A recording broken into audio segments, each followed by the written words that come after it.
This Wanaka BYD T5DM motorhome defies logic. From the outside, it's just another light truck RV. But inside this thing is the one system most motorhomes never truly solve. Because the biggest RV problem isn't space. It's power. Usable power when you're parked off-grid. Not features, not layout. Power you can use whenever you want, however you want. Here's the paradox. The industry sells you luxury, then hands you a power setup that can't support real life.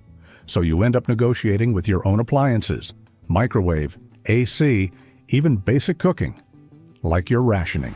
Most RVs are built for sunny campgrounds, but this is built for off-grid living where silence and electricity are the default. This is the future of RVs approach, 2027 thinking. Now let's break down what's inside, what's genuinely brilliant, and what the real-world test still exposes. Let's earn the interior tour, because beds are easy, engineering is the truth. This motorhome is based on the BYD T5DM platform, and the whole point is tech leapfrogging. An electrified drivetrain plus a high-voltage Blade battery on the chassis side, paired with a separate house battery for the living area.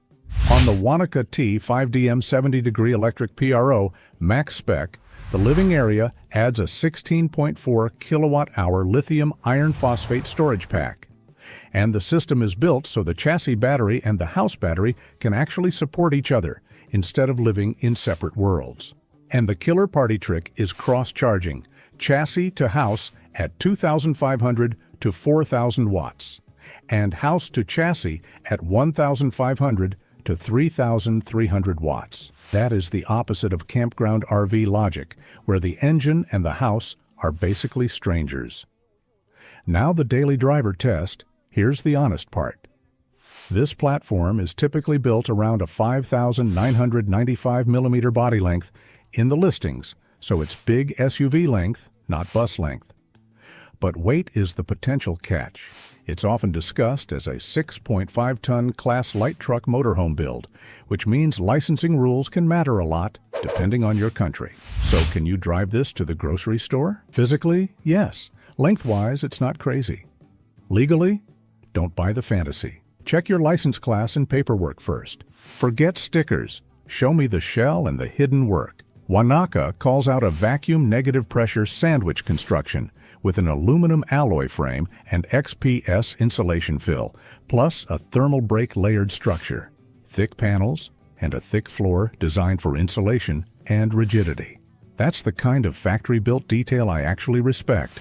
No van conversion gaps, no weird flex, no mystery wood rot starting behind a decorative panel. They also describe a partial double-floor approach where key components sit inside an insulated layer, which is exactly how you stop freezing problems from turning into life problems. Now the China-specific smart logic, integration, and serviceability. Example: this build lists a central water manifold with zone shutoff switches, so if you get a leak, you can isolate one circuit instead of losing your entire water system.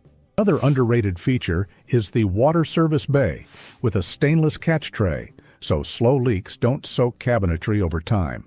That's not glamorous, but it's the difference between RV ownership and RV decay. And yes, power on the roof is the headline. 2,380 watts of rigid solar panels with dual MPPT controllers on the PRO max spec.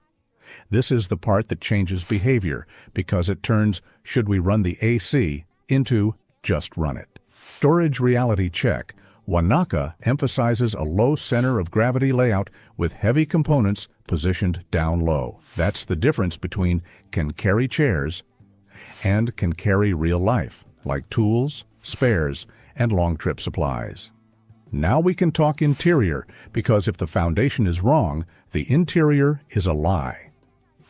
This layout is designed around conversion math, seats by day, beds by night, and vertical space doing the heavy lifting so the floor stays usable. Seating math first because families need clarity. In this format, listings commonly describe a 6-person rated passenger count.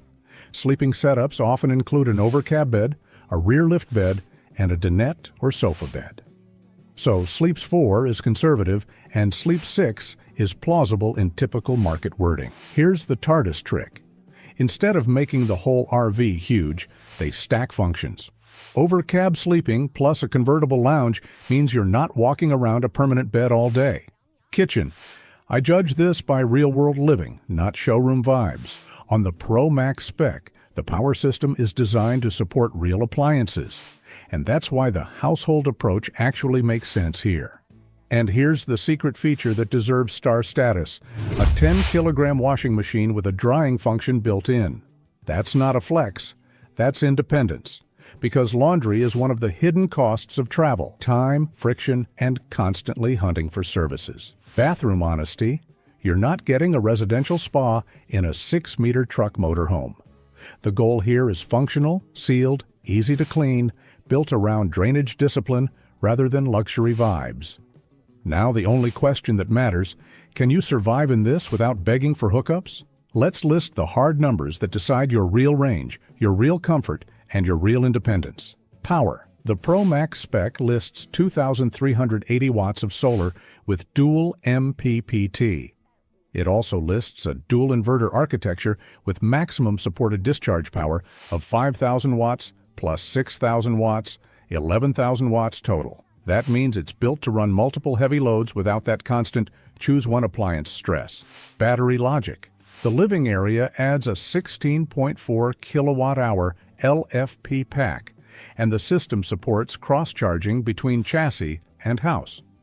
Chassis to house is 2,500 to 4,000 watts, and house to chassis is 1,500 to 3,300 watts. That's the real unlock, because it turns driving days into charging days automatically. Water. Pro Max lists 400 liters fresh water and 160 liters gray water. That's not weekend camping, that's stay put and live, assuming you don't waste water like you're in a hotel. So here's the brutal verdict. This rig is engineered around the idea that electricity is the primary system, not the backup. With 2,380 watts of solar and inverter headroom up to 11 kilowatts, you stop thinking like an RV owner and start thinking like a tiny off-grid house. But let's not pretend it's magic. If your use case is deep winter, long shade parking, or non-stop AC and humid heat, solar isn't a promise. It's a contributor. Your real advantage becomes the battery architecture and the ability to recharge by moving. This BYD T5DM new energy motorhome is for the digital nomad couple or a small family who wants quiet power, household appliances, and factory-integrated systems without living at campgrounds. It's also for the real-life traveler who values water capacity, serviceable plumbing design, and redundancy more than shiny decor. Now about the price. You mentioned 199,000 yuan. I'm going to be blunt. Multiple sources describe the official guidance price for the Pro Max as 469,800 yuan.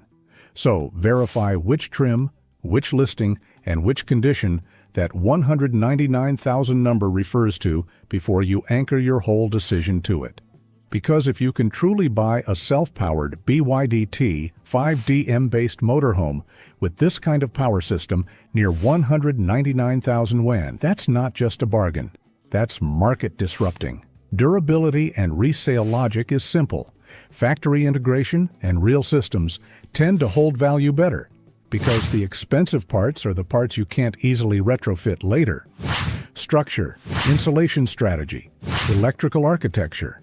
So here's my question to you. Would you trade your house for this BYD T5DM new energy motorhome if it meant silent AC, real water capacity, and the ability to park without negotiating with a generator? And be honest, is a roughly 6-meter motorhome too small for you? Or is that exactly the point?